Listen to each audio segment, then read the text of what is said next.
నమస్తే, welcome to Telugu రాజ్యం special. ఉమ్మడి తూర్పుగోదావరి జిల్లాలో కొందరు ప్రజాప్రతినిధుల తీరును చూసి సొంత పార్టీ నేతలే నోరెళ్లబెడుతున్నారా? అక్రమార్జనకు తెరలేపిన సదరు నేతలు కొత్త సీసాలో పాత సారాన్న చందంగా ప్రవర్తిస్తున్నారా? గత ప్రభుత్వం అక్రమాలంటూ ఉపన్యాసాలు ఇచ్చిన వారే ఇప్పుడు అంతకు మించి దోచుకునే పనిలో పడ్డారట.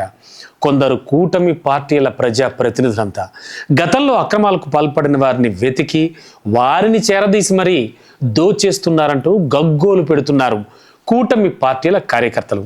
ఇంతకీ ఎవరా ప్రజాప్రతినిధులు? గనులపై కన్నేసిన ఆ గనులెవరు?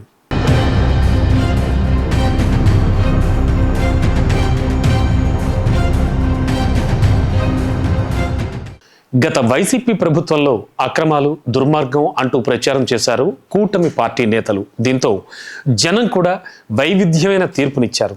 రాష్ట్ర రాజకీయాలకు దిక్సూచిగా ఉదహరించేటువంటి ఉమ్మడి తూర్పుగోదావరి జిల్లాలో వైసీపీకి వాళ్ళంతా గట్టి షాకే ఇచ్చారు.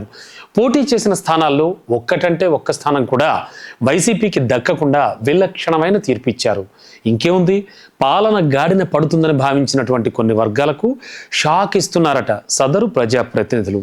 అక్రమార్కుల భరతం పడతారని గంపెడాశలతో గెలిపిస్తే గతంలో అక్రమాలకు పాల్పడ్డ వారినే చేరదీస్తున్నారన్న ప్రచారం అయితే ప్రస్తుతానికి జోరందుకుంది.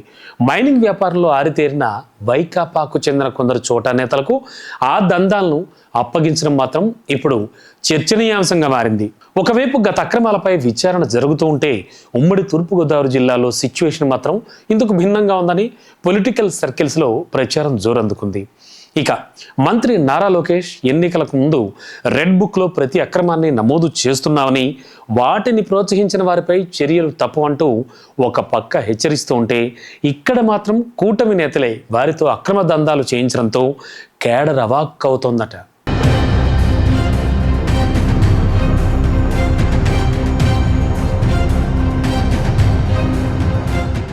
మెట్ట ప్రాంత నియోజకవర్గాలైన పెద్దాపురం, జగ్గంపేట, పత్తిపాడు నియోజకవర్గాల్లో పెద్ద ఎత్తున కొందరు గ్రావెల్ మైనింగ్ నిర్వహిస్తూ ఉన్నారు.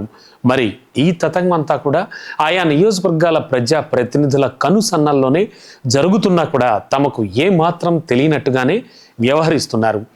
గతేడాది డిసెంబర్లో అయితే జగ్గంపేట నియోజకవర్గం మామిడాడలో అక్రమ గ్రావెల్ మైనింగ్ జరుగుతున్నట్టుగా ప్రధాన పత్రికల్లో కూడా వార్తలు గుప్పుమన్నాయి. దీంతో రెవెన్యూ, అటవీ శాఖ అధికారులు మైనింగ్ జరుగుతున్నటువంటి ప్రాంతాలను సందర్శించారు కూడా.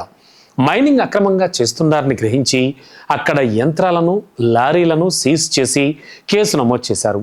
ఇక ఇంత జరిగినా కూడా అక్కడ అక్రమ మైనింగ్ మాత్రం నిరోధించలేకపోయారు వాళ్ళు. ఇక పెద్దాపురం, జగ్గంపేట నియోజకవర్గాల సరిహద్దుల్లో ఉన్న ఆనూరు, రామేశంమెట్ట ప్రాంతాల్లో పరిమితికి మించి అక్రమ మైనింగ్ నిర్వహిస్తున్నా పట్టించుకున్న దాఖలాలు కానీ, దానిపై చర్యలు తీసుకునే సాహసం కానీ అధికారులు చేయలేని పరిస్థితి ఏర్పడిందంటున్నారు సొంత పార్టీ కార్యకర్తలు.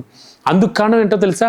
ఆయా నియోజకవర్గాల్లో ప్రజాప్రతినిధుల కనుసన్నల్లోనే ఈ దందాలను నిర్వహిస్తున్నారనే ప్రచారం జరుగుతోంది. అధికారం దక్కించుకుని నియోజకవర్గంలో చేపట్టాల్సిన అభివృద్ధిపై దృష్టి సారించకుండా ఇటువంటి దందాలను నేరుగా నిర్వహించడం ఏమిటనే ప్రశ్న లేవనెత్తుతున్నారు జనం. ఇక ఈ వ్యవహారం అంతా గత వైకాపా ప్రభుత్వం హోల్సేల్గా నిర్వహించిన ఒక వ్యాపారికే అప్పగించారట. గ్రావెల్ తవ్వకాలు, తరలింపు వ్యవహారాల్లో ఆయనకున్నటువంటి అనుభవం రీత్యా ఈ నిర్ణయం తీసుకున్నారట సదరు ప్రజాప్రతినిధులు. ఇక కొత్త వారికి అప్పగిస్తే లేనిపోని ఇబ్బందులు వస్తాయి, పాత వాళ్ళైతేనే తమ లెక్క కరెక్ట్గా అందుతుందన్న వాదన తెరపైకి తీసుకొస్తున్నారట.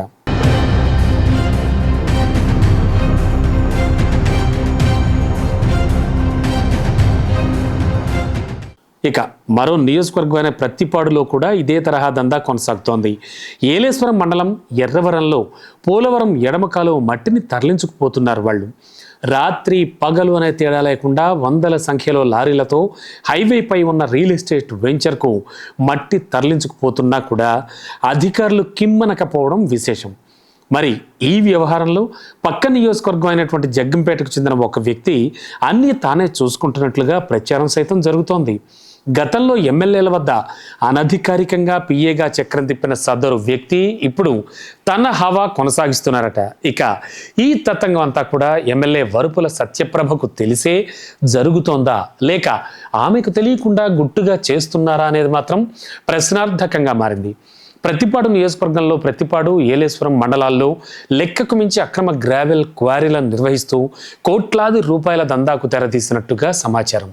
అయితే గ్రావెల్ తరలింపునకు సంబంధించిన ప్రభుత్వానికి సీవరేజ్ చెల్లించాల్సిన నిబంధనలకు సైతం ఈ గ్యాంగ్ తూట్లు పొడుస్తున్నారన్న వాదన కూడా వినిపిస్తోంది. ప్రభుత్వ భూముల్లో తవ్వకాలు నిర్వహిస్తూ ప్రభుత్వానికి చెల్లించాల్సిన సీవరేజ్కు కన్నం వేస్తున్నారు ఈ కేటుగాళ్లు. ఇదంతా కళ్ళప్పగించి చూడడం తప్ప అధికారులు చర్యలు తీసుకోలేని పరిస్థితి ఏర్పడిందంటున్నారు పార్టీ కేడర్.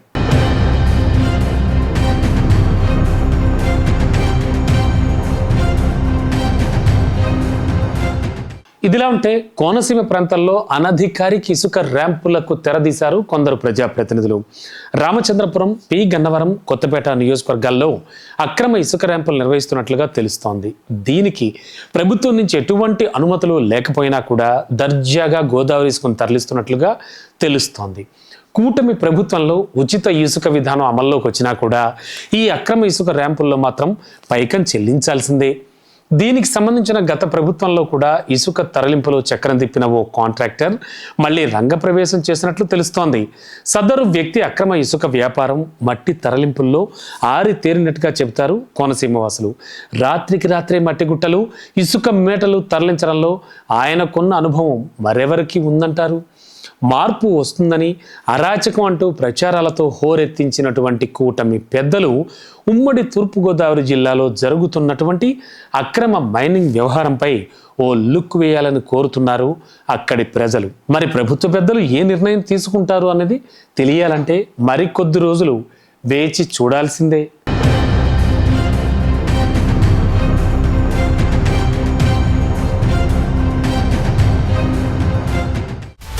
హలో, తెలుగు రాజ్యం ఛానల్ చూస్తున్నారా? సామాజిక, రాజకీయ, జీవన చిత్రణే తెలుగు రాజ్యం. అతిశయోక్తులు, అసత్యాలు ఉండవు. రాజకీయ కోణం కాదు, ప్రజా కోణమే కొలబద్ద. తెలుగు రాజ్యం వీక్షణ మీ ఉత్తమ అభిరుచికి నిదర్శనం.